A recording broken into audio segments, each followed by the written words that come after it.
Hey, this is Armando Salas, and you're listening to the Cinematography Podcast. The following podcast contains explicit language.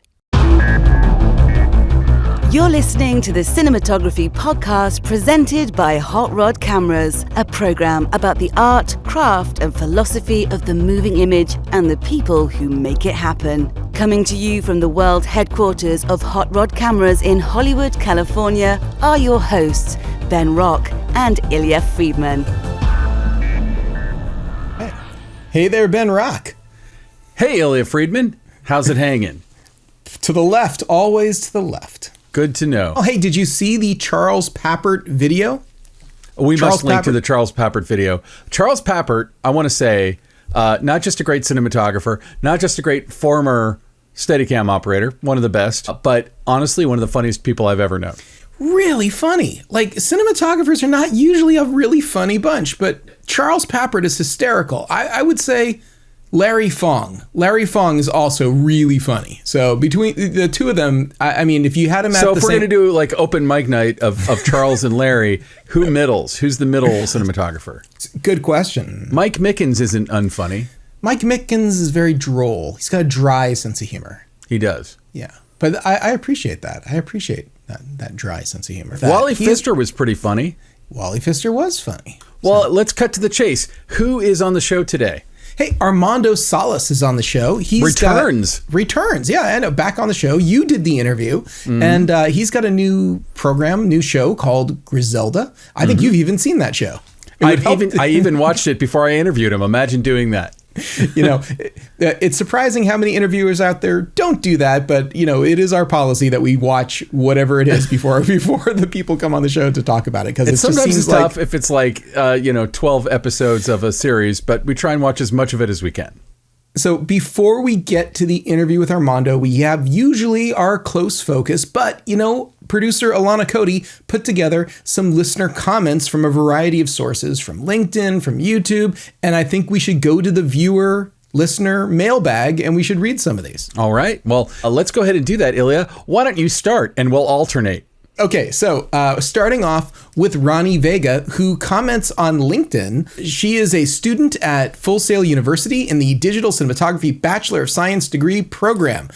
She writes... From my hometown of Orlando, Florida, by the way. She writes, "Finally caught up! 1 year and 4 months and around 150 episodes later, or however many you are at now." It's actually like 300 now. So, dear Lord. "I've done it. I've listened to you guys from the beginning and loved every minute of it. I got to see you guys evolve, and you guys are so engaging and always talk about the most relevant topics of the industry and give some amazing insights that I never get tired of. Since I started listening to you guys in December 2022, I've started film school and I'm now about halfway through, and I've even participated in a few indie movies in my area. You are my go-to when I need a little insight into a project I'm doing and need a new way of looking at a project, and have given me the confidence to trust in my work and trust in others to help me out. Film school has been one of the best decisions of my life, and now I look forward to catching you guys weekly or whenever you post. Keep up the amazing work. It means the world to students like me."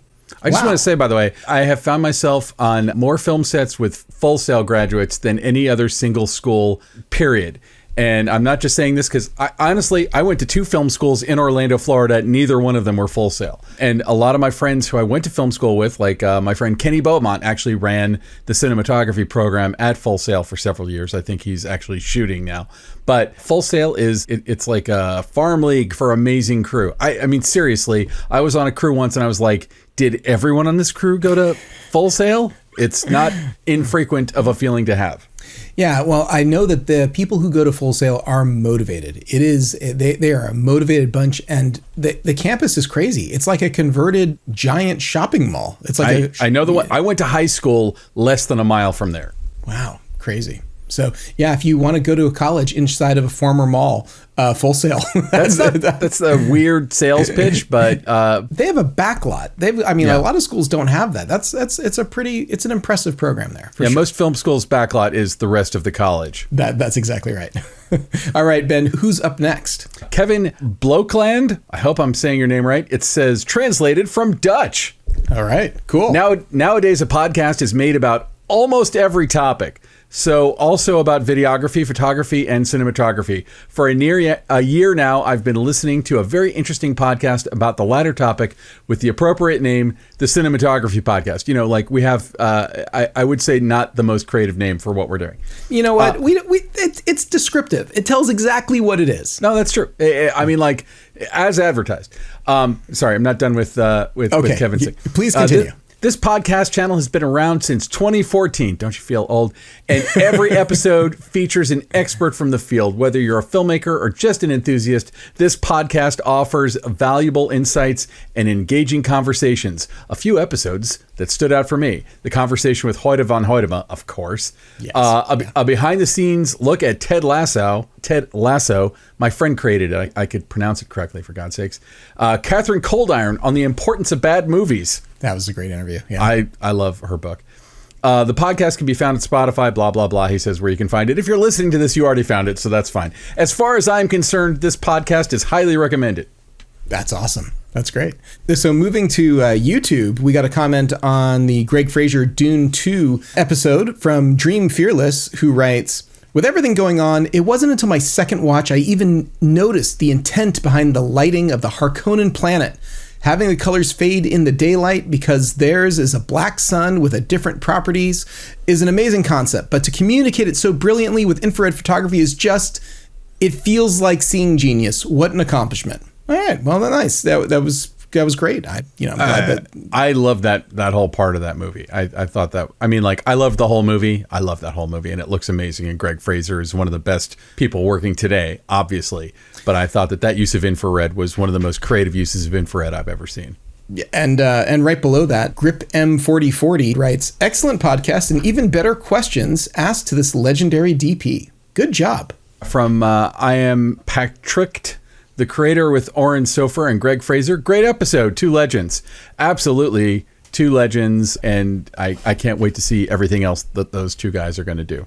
Awesome. And then the same episode right below it, someone wrote, Daniel Bolton 922 wrote, this was so good. Fantastic. Thank you, Daniel. All right. I appreciate it. And then at user CN9RQ2H4R, lowercase t. Just rolls off the tongue. We need more industry podcasts like this. Keep the content coming. And if you know me, you know that I love nothing more than making content and using the word content to describe it. Exactly right. And then there's a wonderful comment from Critter Electronics talking about the FX3 being a beast.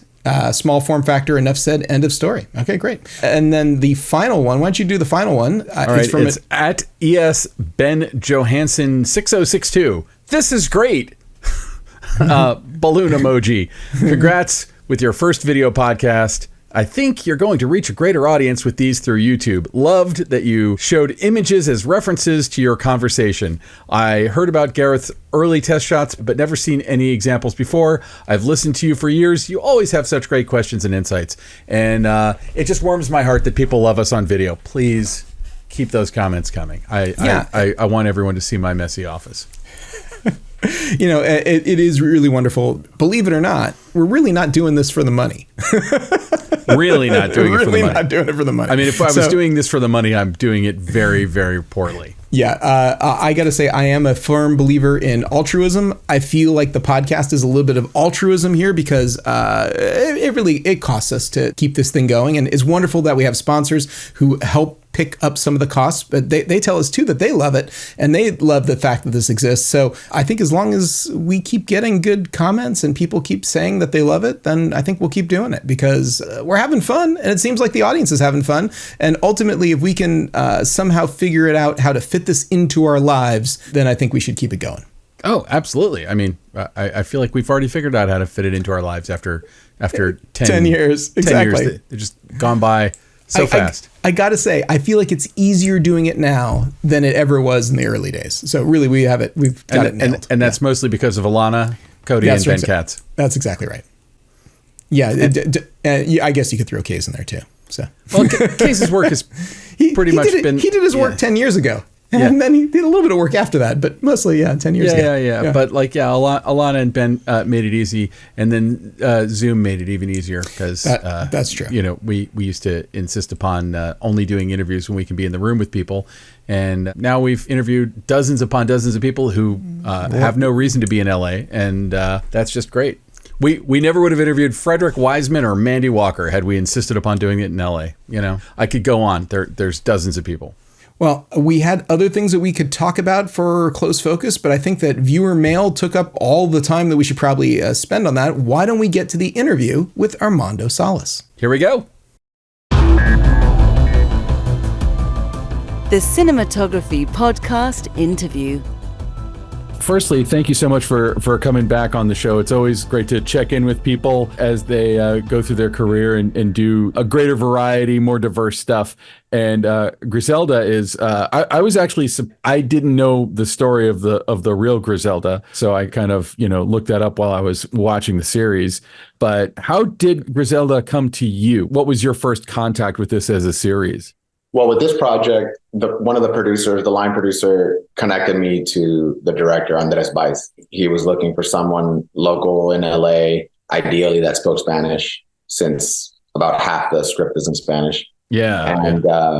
And we hit it off. And that was that. I don't think he knew that I had shot a documentary 20 years earlier called Cocaine Cowboys. So I was kind of intimately aware of Griselda Blanco and Rivi and Miguelito, and I interviewed, them in federal prison and all that kind of stuff. So I was very familiar with the story. But so you'd interviewed the real Griselda in prison? No, she was gone at that point. But Rivi, who's a big character, and Miguelito, who was one of her enforcers, were both serving life sentences in a penitentiary in Florida. Yeah. Oh, that's crazy. So what you learned from that were you able to bring to a narrative story about these people?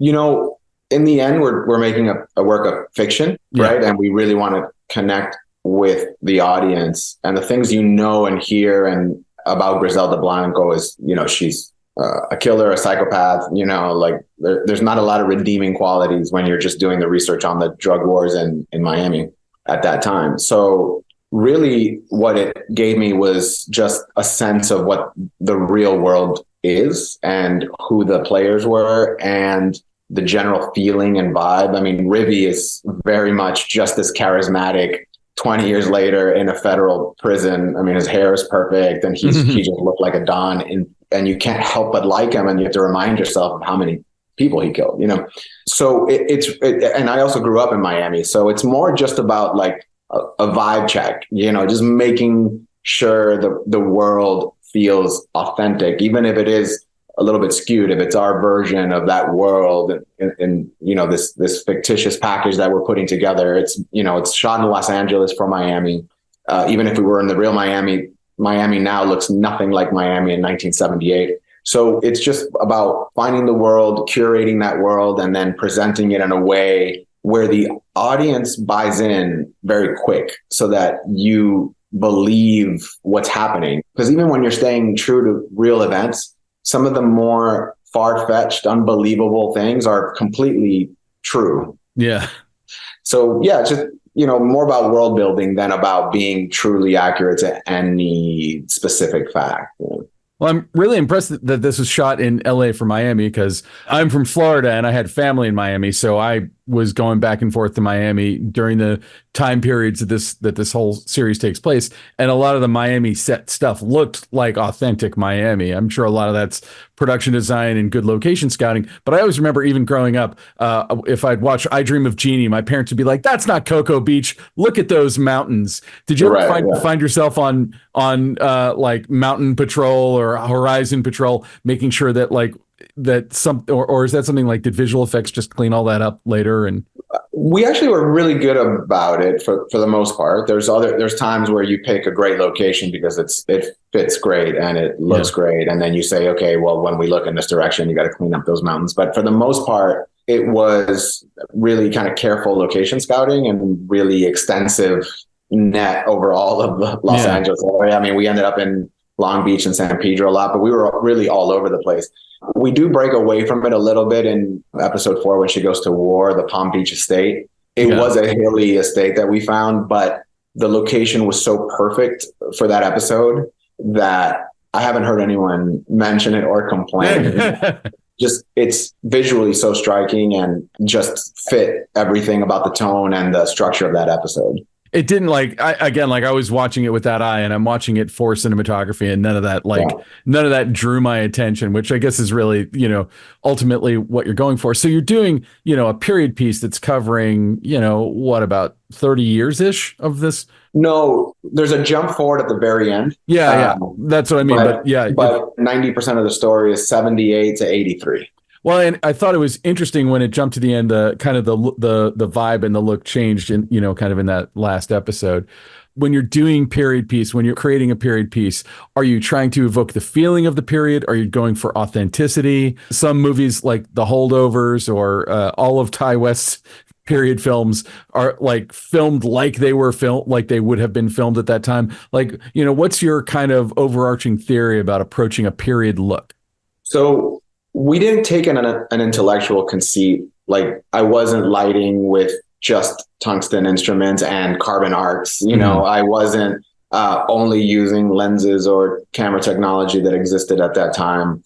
We were really more interested in finding the right feeling. And so we looked at a lot of photography from the period. We looked at a lot of films from the period. We looked at modern films that were doing a good job of recreating the period, but we kind of landed on our own version. Mm-hmm. Again, it's really just like capturing the vibe and building the world. And so we had a very kind of aggressive and unique approach to the LUT and the color characteristics of our negative. And it was there was a lot of peaks and valleys in the way color was rendered.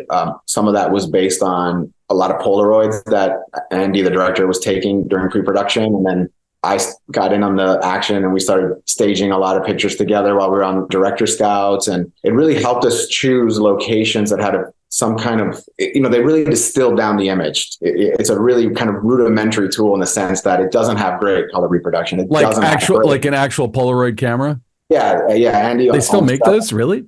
Yeah. He owns several old ones and several kind of new ones.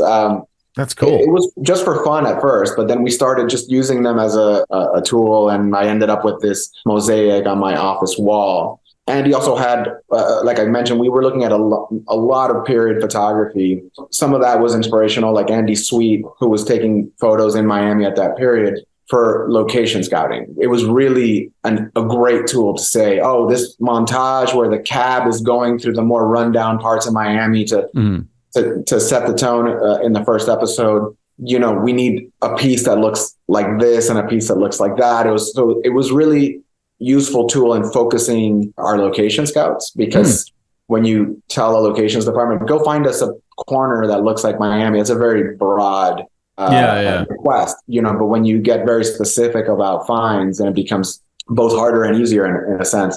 We also had, Andy had a couple of paintings in his office as well that were more of a allegorical inspiration for him as in terms of what Sophia's character is and should be. Mm-hmm.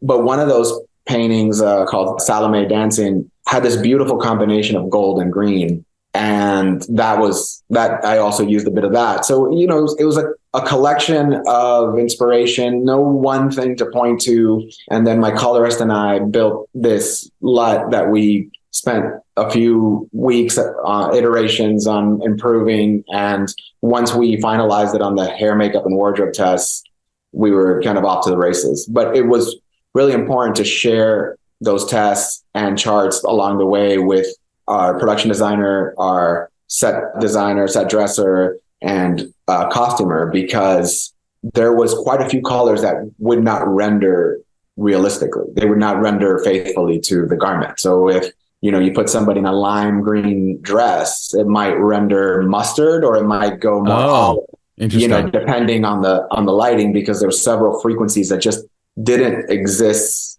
in that transform.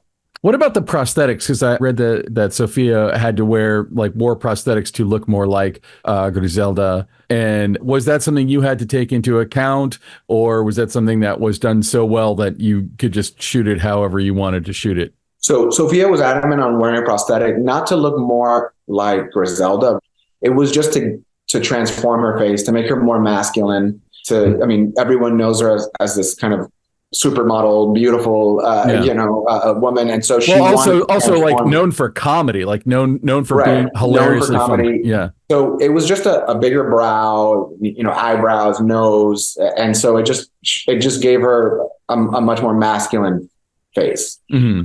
And they did an amazing job with the prosthetic, but like anything attached to your face, as soon as you start to emote and move your eyebrows and nose and wiggle and do, you're slowly destroying it over the course of the day. So it looks amazing for an hour, and then it just starts falling apart. So, sweat and everything else too. Yeah, and so they're constantly touching it up, but we have to be very conscious of the way we shot her. And then, of course, no matter what, it requires both VFX cleanup and DI cleanup, where we're maybe softening the edge of the prosthetic or softening the forehead to blend the line, because it's hour 10 of the shoot when we're doing a close-up of her, and it's the piece is falling apart at that point. Oh man. Yeah. Well, yeah, I always wonder about stuff like that, like on shows like Pam and Tommy, where it's like all prosthetics on people, and they don't have to look like, they're not doing raw head Rex. It doesn't need to look like a monster. It needs to look like a beautiful person, like that's right. Probably one of the hardest ones to do, but I also assume it's also one of the harder ones to film.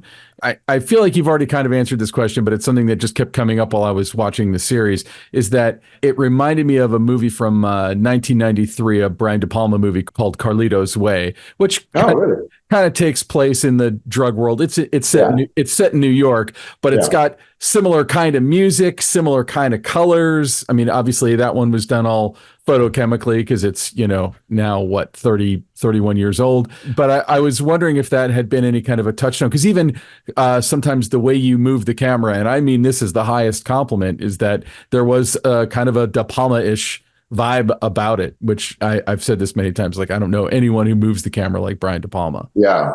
Well, first of all, I love that movie, so I appreciate the comparison. Andy and I look at many, many films together, and moments and sequences from films. He's a true cinephile, and we look to a lot of what had been done before as inspiration, but we didn't actually watch a single gangster or drug related movie or show once. It was always in reference to an element of our show, La Gran Belleza, the opening party scene. We referenced that because we had 3 large party sequences over the course of the series. Yeah. And we didn't take away anything in terms of approach. It was more just, how did they create this mood? How did they create this vibe, leaning into kind of the absurdity of life and making it joyous, even when you're dealing with like existential problems. And so most of what we watched was about capturing a unique tone. Andy was very specific, and it was probably the most influential thing he said during the entire pre-production was that there would be very dark and bleak moments over the course of this story, and a lot of death and destruction. But he didn't want a bleak series, miniseries, limited series. He didn't want it to be bleak. He wanted to find the joy and the uniqueness and the absurd qualities of what is actually transpiring. So when you're doing something like this and you're built, because it's 6 episodes, so roughly 6 hours, it's like a 6-hour long movie. It's telling one story over the course of 6 hours. And I felt like the color palette I always felt like the color palette was a little forward in a good way. Like I was always being kind of told narrative information through the colors that were chosen. When you're doing something like that and you're trying to chart a course over a 6-hour project, which is just an enormous undertaking, what do you do to kind of keep track of all that? It's not like Ozark, which you also shot, but that was, like many seasons of a series. It's one story. And I do feel like you are telling a color arc story in the show, if I'm not mistaken. And you could just tell me I'm full of shit. We were using color throughout. And for instance, a parallel story that we haven't talked about is June, the detective, who's a real character. Who is a female analyst who's constantly in a male world, and in a male world, who's being disregarded, and she's the only one kind of ringing the alarm, saying, "This is a woman in charge. There's a woman doing this, so we should go find this woman," and no one believes her. So her whole storyline also has both a camera and color path as well. So at first, she's completely constrained by the Miami Police Department, working as an analyst for the detectives. So we're constantly framing her within frames, as claustrophobic as possible. Yeah, like towards the beginning of her, like I remember that shot of her inside the station and the windows, it's just like volumetric lighting pouring in, like you smoked it up, and kind of a bluer vibe to it, gray blue. Yeah, and much more desaturated. We production designer incorporated paint into the, like literally a band of paint that goes along the hallways to a nod to that time period, but everything is teal, blue, and gray. And we shoot her very pleasantly, very gentle on her lighting, very kind of make her look very innocent. And we're constantly constraining her, and the camera's very constrained. And once one person actually listens to her and they make a big break in the case and she actually goes along for an arrest, all of a sudden she enters a world of color that hadn't been there in the following episodes. And on top of that, we unleash the camera. Like we go flying down the sidewalk with her from multiple angles. It's the fastest camera movements probably in the series, but also I know the scene you're talking about. That's so cool. And so we're constantly thinking about whether anyone picks it up consciously or not, about camera, about blocking, about lighting, about color. And so she enters this, she kind of breaks free. I mean, not completely. There's still a lot of bureaucracy she has to deal with, but she comes into her own, and now she moves into this world where she's taken seriously, and she's part of CENTAC and dealing with politicians in DC and dealing with actually trying to bring down this drug organization. And over the course of the series, her storyline and Griselda's storyline will meet, and the color and the glitz and the glamour of Griselda's world has been mostly stripped out at that point. And June has come into her own. And so those meet in that world, so that the two arcs have now connected, and it's one story. So getting to that place is something that takes some forethought in mapping out how to do it. I don't know exactly how you do it. Do you have it all in a notebook? Do you use scriptation? Do you have spreadsheets? Yeah, I have tons of notes in my I do it all digitally, so I have tons of notes in my script, from shot diagrams to notes about color. But also, as we're just having those conversations with all the creative heads and we're finding locations and designing sets, those are active conversations. Yeah, I guess the reason I want to know like how you keep track of it is because I'm assuming you shoot this wildly out of sequence, and you're shooting 6 episodes, same director, same DP. So yeah, well, we did treat it. There was a few exceptions, but we did treat it like 2-3 hour movies. So that's still a pretty big. Yeah. That's still, Scorsese makes 3 hour movies. Yeah.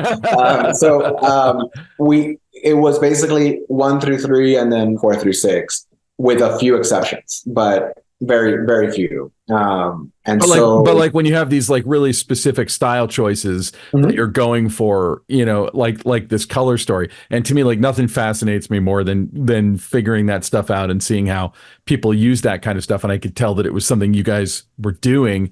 And it's always from a viewer standpoint, if I don't know what you were going for, it's always fun to try and figure out while I'm watching, what are they doing with color? What are they saying with color?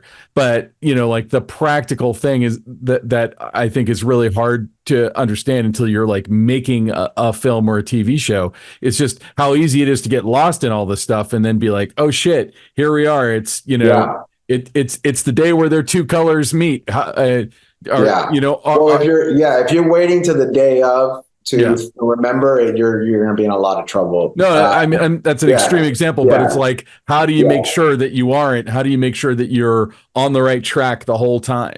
Yeah, it's constant communication, both with other departments and with my own department heads. Especially at the pace of this is kind of a hybrid type shoot, but it's still, it's a little more time than a standard series, but not as much time as you would have on 2 big movies, let's say, right? Yeah. So, we're constantly rigging and lighting locations while we're shooting. And so having those plans, having those conversations in pre-production, staying on top of them, having good notes, it's really important. I don't have a super sophisticated way other than there's just a ton of notes in my script, but those are honestly to refresh my memory on the day. And also I embed all my shot overheads, all the shot plans and all the, those are embedded into my script as well. So I can, if we have storyboards, I have those on my iPad, which we really only storyboarded one sequence in the whole 6 episodes. But it's just creating a plan early on and then making sure that everyone is on board, because if the production designer and the set dresser and the costumer have different plans, that coming together of communication with the director and figuring out what the approach is.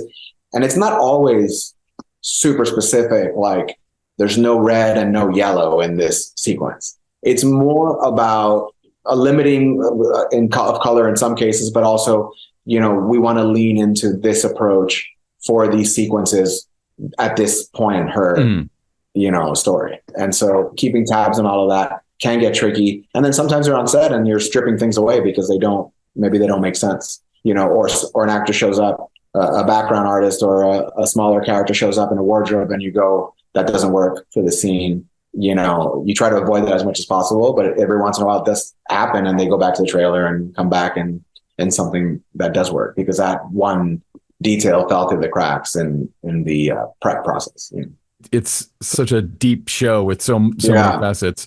We can talk about it just in terms of the staging, but it was that scene where her ex-husband or whatever was going to kill her, and then her son with her kids in the next room. Yeah. And like that, I mean, like to me, that was like, I kept thinking about Carlito's Way. I kept thinking about Boogie Nights, about how it comes in with like this glamorous idea of what we're about to get into, and then just gets darker and darker and darker. And that scene to me was, because it involved her kids, I guess, and because I'm a father, it was just like, that was probably the most gut wrenching one when he tells the guy to kill her son. And you're just like, in that moment, what the hell is going to happen? Like that scene probably emotionally affected me more than any other scene in the whole series. There's a lot of characters in that. There's a lot of cross-cutting action in 2 hotel rooms. Yeah. The climax of episode 2 was an interesting challenge. We're just coming off the party boat where we've had this selling of this idea, but also an altercation with a rival dealer. And when that comes to an end, she essentially goes home back to the motel she's taken over. And it kind of feels like the end of the episode. It's like, it feels like she won. Yeah, she won. And of course there's people waiting for her in her kids' room, which is adjacent to hers. So that motel was both a find in Long Beach and a build on stage. So we actually shot custom photo backing for our stage work because it was so much in interior, exterior. Mm-hmm. So there's elements of that were shot practically on location with the walkways and et cetera, and parts that were shot on stage. And it's such an emotional moment that it's really, it was a lot of thought given at how that was all going to go together. A lot of information comes out in that scene, and there's a lot of actors crammed into one room. And so it was definitely had to be a build in order to accommodate the shooting of it. But once she's separated into the other room and essentially is being strangled and threatened with being raped, and her sons conspire to save her, there was an important beat there where her middle child, who's the one she most trusts and who knows where she hides her gun, can save her life, but he can't bring himself to pull the trigger. Yeah. So there was a lot of the mechanics were about that moment, and how the violence would be shot to show the connection between mom and son, mom being choked and son with the gun. And then, of course, Darío, the henchman who's been hired to hunt her down, enters. And that's the moment where he has to decide whether he's really going to kill a woman and a kid or, switch sides. And so, again, everything was designed from a story element and designed from emotion and designed from character. And then we build out from there. That's how we approached any bit of like action or violence. And I think that scene is really effective because you see the emotional connection between her and her son And even though she's dying, there's almost a real love acceptance of the fact that he's not a killer, you know? Yeah. And even though she's in this world and she is a killer, she's raising a good boy, you know? And it makes you even more empathetic of what you think is about to happen. And of course, you know, there's a bit of a surprise there as well. Yeah, we don't want to spoil that for everybody, but definitely great. Well, thank you so much for coming back on the show. Amazing work. The whole series is up. Griselda, it's on Netflix, so anyone listening to this should definitely check it out. Before we go, and I'm sure you said this last time we had you on, but is there a place anyone can find you online, find your work, Instagram, any place?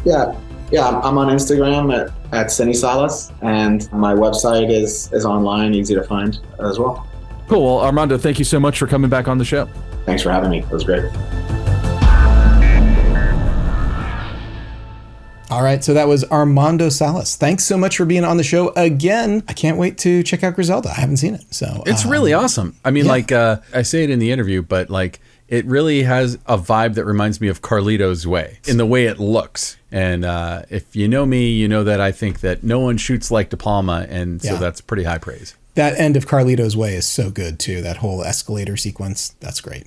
We could do a whole episode about Carlito's Way, but we'll have to, maybe we get Brian De Palma. Can we get Brian De Palma to come on the show? Yeah, holy shit. We could try. I mean, it would be like 2 hours of me waxing his car, but yeah, I mean, it's a pretty amazing filmmaker.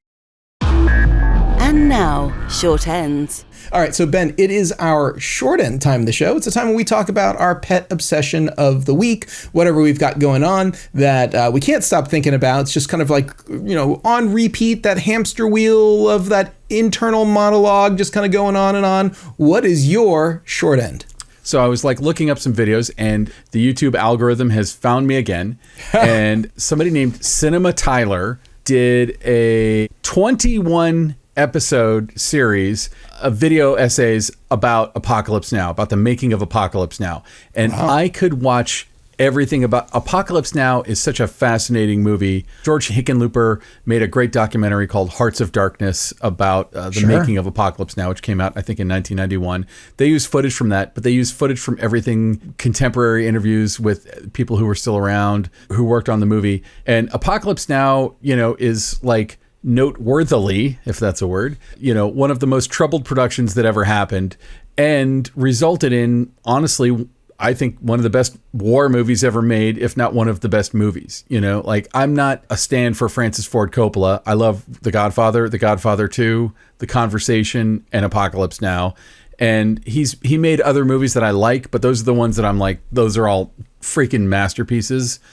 And Apocalypse Now, to me, in my opinion, stands head and shoulders above all of them. And if you've seen Hearts of Darkness, which again, I just can't recommend highly enough, Francis Ford Coppola goes through the heart of darkness to make this movie. I mean, you can't even argue otherwise. He sinks all his own money into it. He was kind of like a chubby, jolly guy when he's making The Godfather. He lost a ton of weight. He spent all this time in the Philippines. All this crazy, crazy, crazy shit happens. And Cinema Tyler, in these 21 videos, he covers extensively Martin Sheen's heart attack while filming it, and he goes through a lot of individual scenes. He does talk quite a lot about the cinematography as well, and kind of the intentions behind the cinematography. Shows kind of side-by-side comparisons between how the movie was. They wouldn't have called it grading then, they just would have called it colored. But how they went about creating kind of a unique look for the jungle and the color code that they came up with for the movie. It's just very interesting. And Coppola, to me, is kind of a true artist. Even when he fails in bombastic and interesting ways. Anyway, it's a fascinating deep dive, and this guy has other deep dives that he's done on other things, but this one I found especially interesting. So check it out. Cinema Tyler. His work is very well researched and compelling, and so whenever I've had any downtime in the last week since YouTube's shoving everything interesting and Coppola related into my face because I watched the Megalopolis trailer a bunch of times, I've been sort of chipping my way through this, and I'm probably not even halfway through them, and it's fascinating. Big stuff about John Milius that's not in Hearts of Darkness, because John Milius wrote the original script, but also sounds like an insane person. Stuff about Harvey Keitel and how they started making the movie and then fired Harvey Keitel. Isn't it weird? Harvey Keitel was fired by Francis Ford Coppola and Stanley Kubrick, or he quit from Stanley Kubrick. He was supposed to be in Eyes Wide Shut. Interesting. Yeah. Harvey Keitel is definitely, I think, an acquired taste for some people. And I think that for making a movie, personalities matter so much. If you don't have good chemistry, then it's not worth going forward. With Coppola, and they show interview footage with him talking about it. It's like he very much admired Harvey Keitel and thinks he's a great actor and was afraid it would upset Harvey Keitel. But the problem was Harvey Keitel was more perfect for the original John Milius concept of the movie than the way that Coppola eventually took it. And so he went with Harvey Keitel and then realized partway in that it just wasn't going to work. Although apparently there is still one shot in the movie in which Harvey Keitel is in it. I know this is getting far afield here, but do you have a favorite Harvey Keitel film of all time or a favorite role that he was in? I'd have to be Reservoir Dogs. I would agree. Yeah. He's so great in Reservoir Dogs. His part in Reservoir Dogs, I mean, for me, he makes that movie. Yeah, I mean, not to say that Tim Roth and a whole bunch of other people don't have incredible parts too, but Harvey Keitel, I feel like, is the heart of that movie. Well, sounds like a cool YouTube channel. Definitely worth checking out. Yeah, check it out. So, Ilya, what is your pet obsession this week? It's totally self-serving, and I don't think anyone here is going to be able to relate to it, but I'm going to do it anyway. It is the big party that we have at Hot Rod Cameras the day after Cine Gear. It's called Cine Beer. I've talked about it on the show before. The reason I want to talk about it again is because I cannot stop thinking about it. It is something that keeps coming up in conversations. And in fact, we just put tickets on sale on Friday or Saturday. We put it on sale Saturday, and today's Monday. 80% sold out. 80% sold out in, I know, it's nuts. So there are still some tickets left. If you type in Cinebeer Hot Rod Cameras 2024, it should come up in Google. Also, we'll put a link at the show notes over at Cam Noir. But if you are going to be in Los Angeles for Cine Gear, which comes up June 7th and 8th, stick around for June 9th. June 9th is Cinebeer. You'll never guess the theme of Cinebeer, but you've been to Cinebeer. You came last year. I took my son. He got totally drunk. He did not get totally drunk, but it was cool seeing your son. Yeah. So anyway, it's going to be great. We have more sponsors, I think, this year than ever before. We're going to have our largest raffle. I know there's several $1,000s worth of stuff that's going to be given away. And you're not going to be able to buy unlimited tickets this year. So you can't just buy a bunch of tickets to win all the prizes. There's going to be a very, very hard limit on that. But I will tell you that between the food, between the drinks, between the raffles and the socializing and networking, people have told us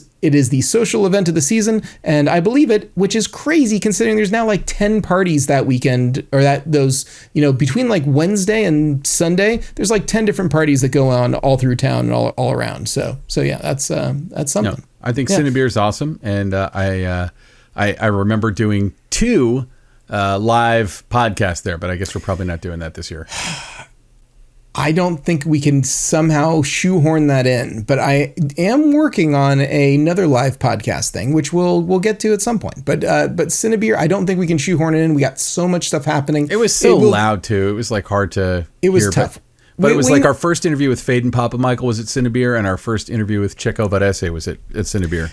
And I feel like maybe next year we can do it in the theater and maybe do like a live stream for the people who we can hold like 20 people in the theater, but we could probably then also like live stream it out to anyone else who couldn't make it into the room who still really wanted to be there more or less live. So, but I'm working on something new. I'm working on a new live podcast sort of thing. So hopefully that'll come up shortly.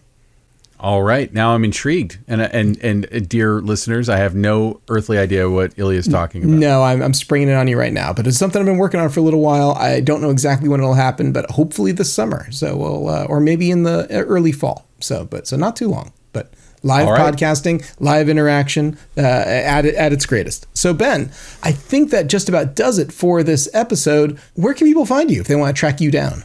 Track me down at benrock.com. You can see my reel and link to all my social media, and a lot of people have been doing that and saying hi and following me at Twitter, LinkedIn, Facebook, whatever. As long as you're not super weird, I'll follow you right back. Anyway, you know what? You've never let that stop you before. You're going to follow back anyway, even if they are super weird. There are certain flavors of weirdness that will deter my followership. How about yourself, Ilya? Where can people find you? You can find me at Hot Rod Cameras, hotrodcameras.com. Soon to be open Hot Rod Cameras Portland, but also lately, I don't know what it is about Instagram. I'm starting to get people reaching out to me there. So I'm at Ilya Friedman at Instagram. So yeah, who knew? Social networks, people actually use them and reach out to you. So yeah, random. Yeah. Social networks aren't just for having political arguments with your uncle. They're also for like having actual human interactions with real people and learning things and making friends.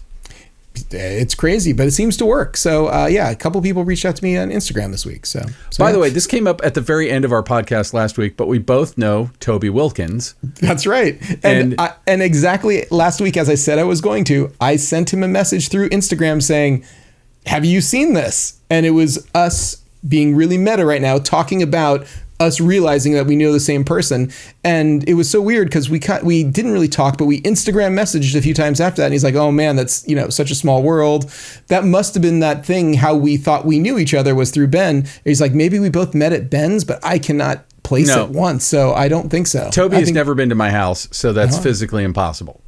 All right. Interesting. I've been to Toby's house when he lived in LA, but I don't know how much Toby wants us to talk about it. And I was like, we'll talk about it on the podcast. But Toby, if you go to his TikTok channel and his Instagram, he's been making these like special add-ons for older like field cameras and Polaroid cameras and stuff like that enable you to use the optics of the camera and take pictures on your iPhone. And he's going to be launching a website that sells those mods so you could buy them. And I'm just going to leave it at that. Maybe in a week or two, or whenever Toby says he's ready to have more people know about it, we'll either have him on the podcast or we'll at least drop more information about his website.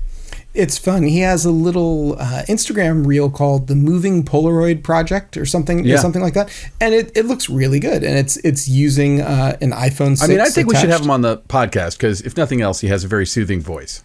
Toby should definitely come on the show. We should definitely talk about his Moving Polaroid project and his adapters and stuff, because at the very least, it's just cool. And there's probably some people out there with some cameras like that, or they want to go pick them up at a pawn shop, a secondhand store, eBay, and try their hand at creating something kind of clever. So anyway, Ben, who do we have to thank this week? Who do we have to thank about making the show? Well, as always, we should thank Ben Katz, our intrepid, hardworking, brilliant editor who has hopefully done his best to keep both of us from sounding and also looking like total dopes. We should thank, as always, our amazing, award-winning, world-class producer, Alana Cody, who has gotten us some amazing interviews recently. We have some more amazing ones coming up. And she never stops getting people who, honestly are our dreams to talk to. This is why we do the podcast. And she's really enabling that to happen. And last but never least, we always have to thank Kay's Al-Atrakchi, who composed every scrap of music that you heard on this podcast. You can check out his work at musicbykays, that's KAYS.com, and hire him to score your next movie, or, I'm not bullshitting, do VFX on your next movie, or color grade your next movie, or fuck it, have him direct your next movie, because he actually does all of those things freaking well. He's awesome. It's true. Anyway, that does it for us, Ilya. You take us out this time. All right, I'll do my best. So be kind, subscribe if you're watching us on YouTube. Otherwise, until next time. All right. And don't smash the like and subscribe. Don't smash anything. They can gently press. Gently touch it with your finger if you're on a phone, or click on it if you have a mouse. But don't smash. Hulk, not smash. This has been the Cinematography Podcast, presented by Hot Rod Cameras. Find your next camera, lens, or accessory on the web at hotrodcameras.com. Don't forget to subscribe to our show on iTunes and connect with us on Facebook and Twitter. Thanks for listening.